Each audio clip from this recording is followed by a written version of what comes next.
tornaram possível um ataque nuclear contra o Ocidente e anunciou um bloqueio naval em torno da ilha. Todos os navios em rota para Cuba seriam revistados. Os que tivessem mísseis a bordo seriam levados de volta, à força se necessário. Apesar do aviso, Khrushchev, o líder comunista, decidiu manter seus planos. Quando os navios soviéticos com os mísseis nucleares a bordo foram a todo vapor em direção ao bloqueio naval americano, o mundo prendeu a respiração. Temendo um recuo dos soviéticos, o líder cubano Fidel Castro mobilizou milhares de tropas. Mas quando a guerra nuclear parecia inevitável, Khrushchev recuou e mandou seus navios voltarem. A crise acabou tão rápido quanto tinha começado. As duas superpotências se encararam e a União Soviética piscou primeiro. O mundo respirava aliviado. –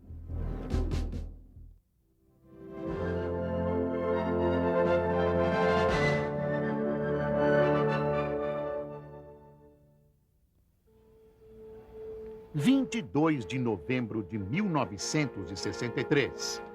O presidente americano John Kennedy é assassinado. Graças ao rádio e à TV, o impacto da tragédia foi sentido de imediato nos Estados Unidos e no mundo inteiro.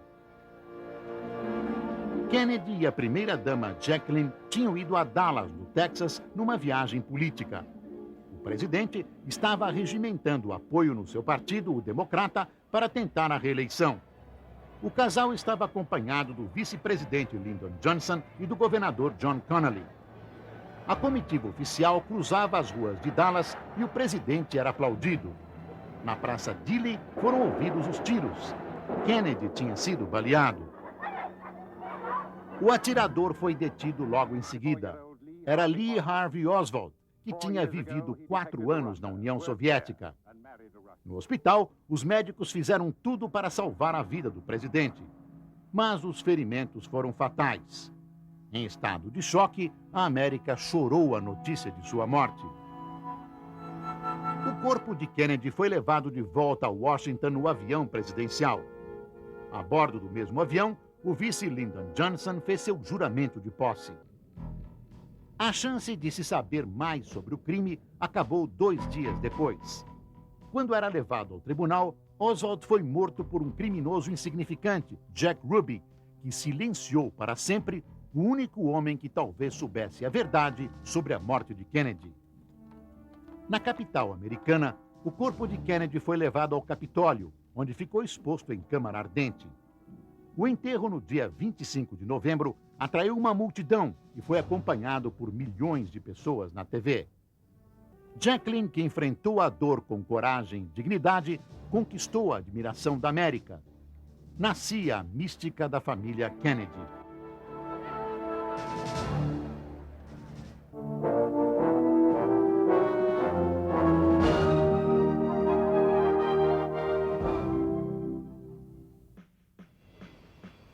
7 de fevereiro de 1964.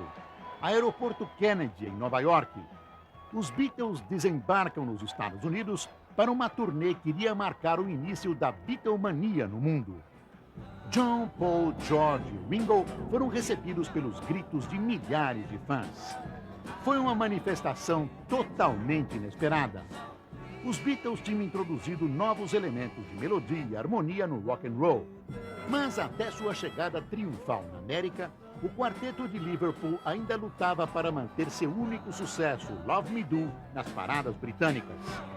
A arrancada para o estrelato começou quando o empresário Brian Epstein mudou o visual do grupo, incorporando o espírito de contestação dos anos 60. Os penteados chocantes dos roqueiros eram motivo de piada, mas eles reagiam com ironia e bom humor. 2 dias depois do desembarque, quando apareceram na TV americana no show de Ed Sullivan, os Beatles se tornaram ícones nos Estados Unidos e no mundo todo. Logo, 5 das 10 músicas de maior sucesso nos Estados Unidos eram dos Beatles. O passo seguinte foi uma turnê mundial que transformou os 4 em astros internacionais. Os Beatles também inspiraram uma nova cultura da juventude, influenciando uma geração inteira. combateram os valores tradicionais e apoiaram o movimento contra a Guerra do Vietnã. Finalmente, promoveram uma revolução na música popular que se estende até os dias de hoje.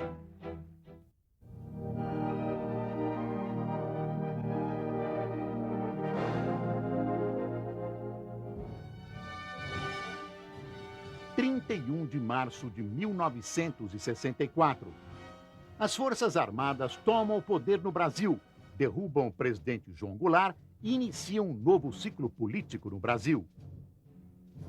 O Brasil vivia uma crise desde a renúncia do presidente Jânio Quadros, em 61. O vice João Goulart encarnava o populismo de esquerda e enfrentava a oposição dos chefes militares. Por isso, 5 dias antes da posse de Goulart, o Congresso aprovou uma emenda instituindo o regime parlamentarista no Brasil. Logo que assumiu, Goulart passou a fazer campanha pela volta do presidencialismo e pelas reformas de base, entre elas a reforma agrária. O governador do Rio Grande do Sul, Leonel Brizola, era um dos que mais pressionavam pelas reformas. Em janeiro de 63, num plebiscito, os brasileiros votam em massa pelo retorno do regime presidencialista. As greves e protestos se intensificaram. Quando a agitação chegou aos soldados e marinheiros, os generais decidiram agir contra a subversão. Os militares não estavam sozinhos. 2 semanas antes, a Marcha da Família com Deus pela Liberdade tinha reunido 500 mil de pessoas em São Paulo. A resistência foi pequena. João Goulart fugiu para o Uruguai. O Marechal Castelo Branco assumiu a presidência. Centenas de líderes políticos, camponeses e sindicais foram presos e tiveram seus direitos políticos cassados. A sede da UNE, a União Nacional dos Estudantes, foi incendiada no Rio. Os partidos foram extintos e substituídos por apenas 2. Um partido do governo, a Arena, e outro da oposição, o MDB. Em março de 1967, o Marechal Costa e Silva substituiu Castelo Branco na presidência. E no ano seguinte, os estudantes assumiram a vanguarda dos protestos contra o governo militar. Era um tempo de censura, cassações e prisões. Grupos de extrema esquerda partiram para a guerrilha armada. Os artistas aderiram à resistência democrática. A contestação atingiu os festivais de música da TV Record, que marcaram o surgimento de uma nova geração de artistas. Em dezembro de 68, os militares baixaram o Ato Institucional número 5. O Congresso foi fechado e os poderes foram concentrados no Executivo. A repressão aumentou ainda mais. Eram os anos de chumbo. O final dos anos 60 é marcado pela maior aventura de todos os tempos. 2 astronautas pisam pela primeira vez na superfície da Lua. Aqui na Terra, os homens vivem momentos de violência. Os tanques soviéticos entram em Praga e põem fim ao sonho do socialismo com liberdade. Na América, o alvo da intolerância é um outro sonho, o da igualdade racial. Martin Luther King é assassinado. E a guerra explode no Oriente Médio. –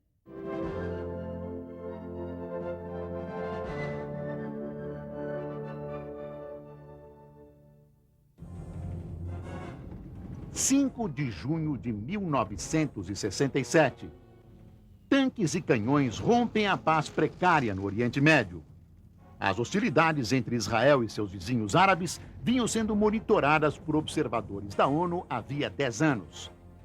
Quando a ONU retirou seus homens sob pressão do líder egípcio Gamal Abdel Nasser, a tensão explodiu em guerra aberta.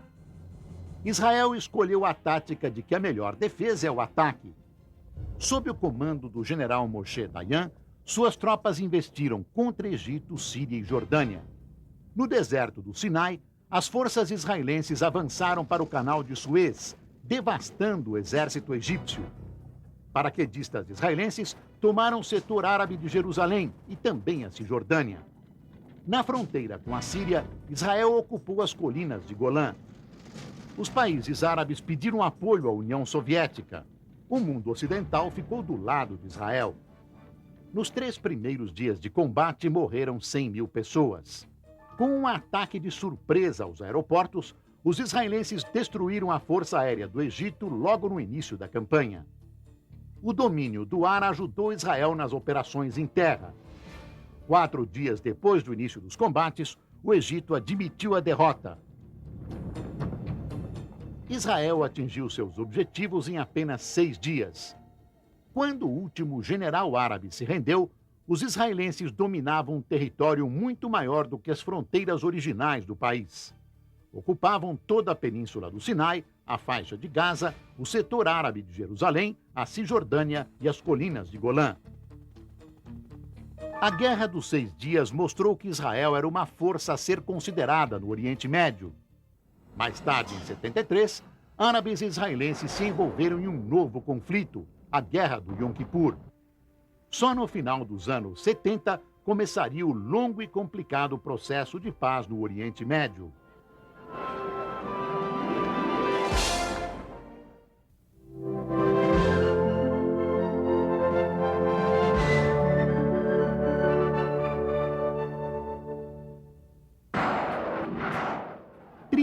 De janeiro de 1968. Essa data marca o início da fase mais aguda da Guerra do Vietnã. As guerrilhas comunistas lançaram uma ofensiva maciça no Vietnã do Sul. A campanha começou no feriado do Tet, o Ano Novo Vietnamita, com mais de 100 ataques a tropas americanas e do Vietnã do Sul. Em 24 horas, os comunistas atacaram todas as grandes cidades do país, inclusive a capital Saigon. O que antes era uma guerra de guerrilha limitada às selvas, de repente se alastrou pelo país inteiro, levando a grandes vitórias dos Vietcongs, como eram chamados os guerrilheiros comunistas. A ofensiva impressionou os americanos. Deu impulso a um poderoso movimento pacifista nos Estados Unidos, que pela primeira vez passaram a duvidar de sua própria capacidade militar. O presidente Lyndon Johnson reagiu enviando mais de 10 mil soldados ao Vietnã. Mas, sentindo crescer o repúdio dos americanos à guerra, abriu a porta para negociações de paz com o Vietnã do Norte comunista. As negociações se estenderam por vários anos. Enquanto isso, a guerra continuava, dilacerando a sociedade americana, que já não via sentido em mandar seus jovens para morrer num lugar tão distante. Os dois lados chegaram a um acordo em 73, mas ainda assim a paz não voltou à Indochina. O conflito só terminou 2 anos mais tarde, quando os comunistas ocuparam Saigon e todo o Vietnã do Sul, unificando o país.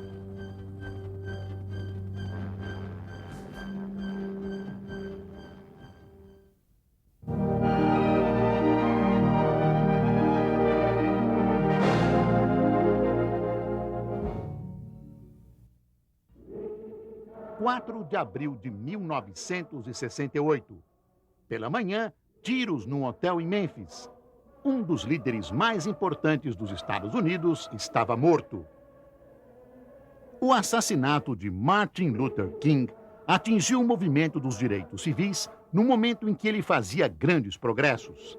Tristemente, a mensagem de não violência de Luther King foi ignorada depois de sua morte.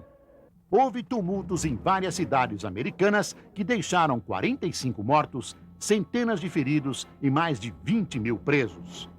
Os líderes do movimento pediram calma. 5 anos antes, em Washington, Martin Luther King tinha falado da América dos seus sonhos. Uma América em que netos de escravos e netos de donos de escravos viveriam juntos, em paz e fraternidade. O discurso foi ouvido e o mundo respondeu. Em 64, ele viajou à Suécia para